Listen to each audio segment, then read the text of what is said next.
Ito yung senaryo na nakikita minsan kadalasan nangyayari sa kalsada. Pag biglang nagbukas yung pinto sa highway. Buti na lang itong si Mamang Rider, mabilis din nakapag-brake.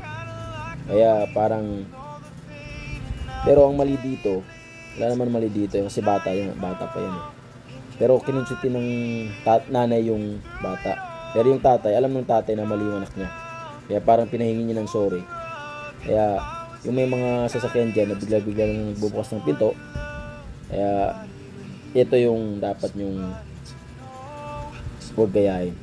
Yung nanay, konsentidor. Pero yung tatay, alam ng tatay kung sinong tama.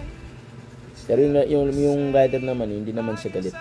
Kumbaga parang nakikita naman natin sa video na humingi pa siya ng sorry. Kaya sabi ng tatay dun sa bata, mali ka, humingi ka ng sorry. Parang ganun yung ginawa niya dito sa video na to. Ayun, parang humingi din ng pasensya yung tatay. Ayun, magandang halimbawa to sa mga rider o tsaka mga nagmamaneho sa kalsada na yung mga anak nyo minsan ingatan nyo bago magbukas ng pinto, or yung mga matatanda na hindi alam yung ganitong nangyayari. Peace.